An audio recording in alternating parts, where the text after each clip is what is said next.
All right, welcome back to the Buffalo Plus YouTube channel. Be sure to like and subscribe. Now joined by Mike Catalana. I'm Dan Fetes. Mike, big, impressive win by the Bills here in Chicago. I think the final score we'll just say is a lot to a little. What was the biggest takeaway that you had right away? Well, first of all, we have to talk about the quarterback, right? Because that's what we wanted to see. Since they signed Mitchell Trubisky, the thought was, that's an upgrade on Matt Barkley. And then add into the fact that he didn't get to do anything last week and he was playing against his old team today. And if Trubisky was sitting there thinking last night or this morning, like, I want it to go well. And I thought, and I tweeted this, not only did it go well, it went twice as well as he could have hoped. And he did it in a half. He looked really good. I said he was, Josh Jr. out there. Made plays with his feet, got to the open man, threw a couple that were marginal, but heck, Josh even does that sometimes. We're not having a quarterback controversy, but I think the Bills have themselves a very valuable backup quarterback right now. Well, it's not only that, Mike, it was also the sense of what Brian Daboll was just able to make it look seamlessly. That it looked like this was this could have been a starting offense, and you would have thought, they got some pieces, and this was the backups. Whereas we joked around about it in Detroit, where we go, oh, they're just going to run the ball, Mike. Like they're just going to, this is all they're going to do. They're going to be this ground and pound team. The creativity that Brian Daboll has, the ability and the pieces that Brandon Beane has put around was on full display today. No doubt about it. Let's start with the running backs, right? And we've talked about this a lot, and we joke about the use of the running backs and all. I thought what the backs gave them today was exactly what they'll need from the backs in the regular season. Singletary looked fresh, looked quick, got to the end zone on that play. Zach Moss did something very similar and got close.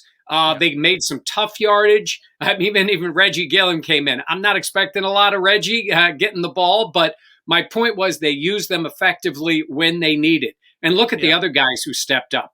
We know Isaiah McKenzie is a weapon in the main offense, and he was today.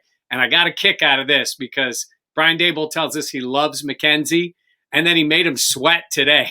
McKenzie was getting the ball a lot. He was winded, and I guarantee you Daboll was getting a kick out of that, making his guy work. Touchdown Jesus. He's touchdown Jesus, Dan. He's not first down Jesus. So he dropped a couple in the middle of the field. Then he made a couple nice catches. I mean, I got to say, tight end-wise, Jacob Hollister showed up with some nice plays down the field, and Dawson Knox had a drop. Because he catches the balls when he's wide open. Like, that's what I thought about Hollister. He was wide open, and he looked the ball in, and he caught it. And before we go forward, I thought exactly to your point about Singletary and Moss, they finally showed that they did have a little bit of that difference. I thought, like you said, I thought Singletary showed a little bit of that shiftiness that – as what what Brandon Beane said when they drafted him, he can make a guy miss in a phone booth. He kind of had that today. And then you saw the toss plays and the off tackle runs by Zach Moss, which was get outside, make one cut, get downhill and run really fast, and you're a bowling ball. Like, I thought that was impressive. Today we even saw a burst of speed from Matt Breida. And then the wide receivers, especially after Marquez Stevenson returns a punt, Twitter blows up going, are we going to keep 7 or 8 wide receivers? Like, this goes deep, and it was good to see, Stevenson get that chance. He's another guy that left the game. But again, the depth on this roster was on full display again today, Mike. And again, I thought Hollister looked good. I thought he looked quick. I thought he looked agile. I thought he was, again, Dawson Knox-esque, but without a drop, which is what you want Dawson Knox to be. Yep. I mean, Knox had a couple catches early, and then he did have that drop. They got play out of them. McKenzie dropped that punt, and then you look at Stevenson with that speed. Job number one is to secure the football when you're a returner. I mean, you can't give up the ball. So that was bad, but I think McKenzie can still be really good. Plus, he has a vital role in this offense, too. Stevenson gives him that speed and special teams. That guy has shown up last week and this week. The x-rays on him were negative. That was big. It didn't look great when he left the field, so that was good. We'll see again how long he's not able to be on the field if that's the case and all. But all in all, I was really impressed. It was great to see Dion out on the field. They did an interview with him during the game.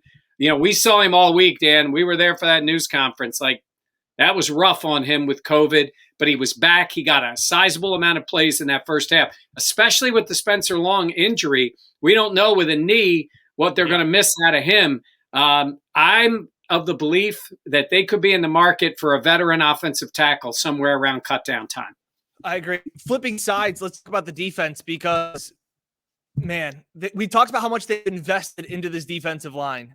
And again, Mike, let's not overact because the Bears could be really bad.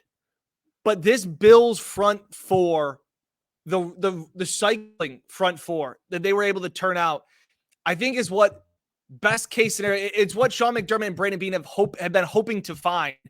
I think Cynthia Freeland had talked about it, that they had pressures on 57% of Andy Dalton's dropbacks in the first half. Like, they got after him, and it was from guys that you were really hoping would get after Andy Dalton and hope to get after quarterbacks later in the season, in Greg Rousseau and AJ Epinesa, who had, probably the two wow plays of the day for me.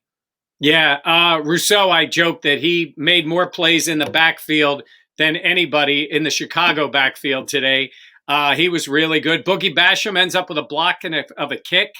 And I thought Ed Oliver was very active today, put in the pressure in the middle. Harrison Phillips had a nice play early. And again, then with that knee, that's going to be something they got to keep an eye on with Phillips. So, because again, Vernon Butler didn't come into the game until really late. Now, some of that might have been because they had some injuries and other guys weren't playing.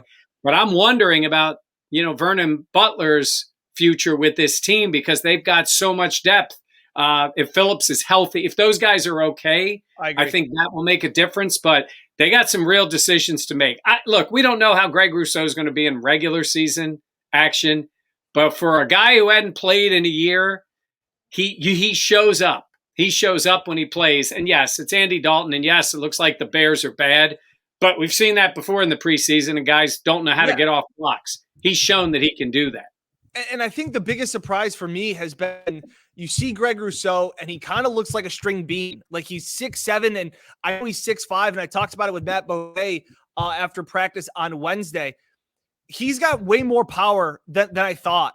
Like he's got some of that bull rush. We saw AJ Epinesa do that. He's not only does he have length and size, he knows how to use it.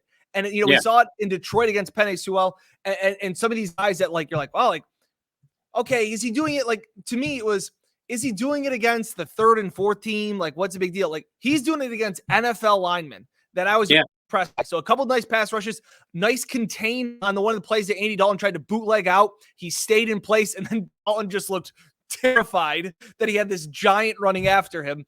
I was really impressed by that. Like you said, Harrison Phillips, I thought, did a good job of, Sean McDermott, control the line of scrimmage. We got to win the battle at the line of scrimmage. They did that the entire first half. Really impressive showing, I thought, from the front four, really. Yeah, and at that one point, Epinesa, I thought, flashed a lot today. You saw him around the football. That's what we want to see out of him, right? He was their highest draft pick a year ago, up and down moments last year. But this year he's out there, and I think he looks like a different guy. And at that point, when he's out there and Boogie's out there and Rousseau's out there, you're talking about your three highest draft picks over the last 2 years. And Ed Oliver, we have talked about immense investment in that D line. Oh, and by the way, Star Lotulelei, is going to be out there. Jerry is going to be out there. Mario Addison's going to be out there. So these are guys, to your point, that are going to contribute and come in and be part of that rotation when you still have those veterans who really can be impactful in this defense. One last thing. Earlier this week, Josh Allen was on the Part of My Take Barstool podcast. Things that really stood out to me he goes, these preseason games mean a lot. He goes, whether or not people believe it. And I think even us in the media, we kind of go through the motions. Fans may not be super excited that Josh isn't playing and that all this stuff is. I felt like today you saw guys playing with purpose. You saw Mitch Trubisky, and it was just a preseason game.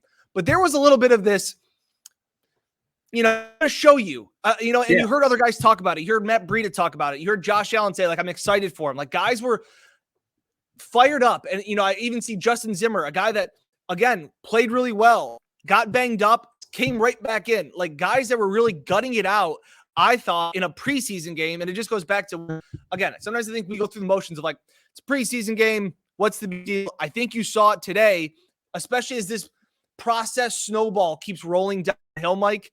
It just is, it doesn't take a day off. It's kind of what it seems like.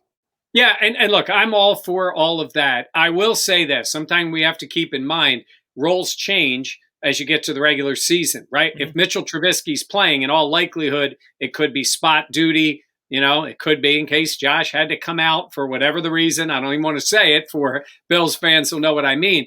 Other guys, it's situational. They've got to show the ability to step in a game and make a play, especially those D linemen. That's more of the way they play. But what I think you want to see is guys go out, show they can compete, show they can make plays, much like a guy like Stevenson, right? He's going to get limited opportunities if he's on this roster. It might be in return game.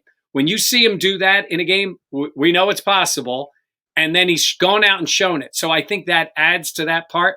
And look, as far as seeing a guy like Josh Allen or Stephon Diggs, by the way, seeing Diggs out there pregame, at least out there on the field with his team, was a positive to see. Let's see when he gets back to practice.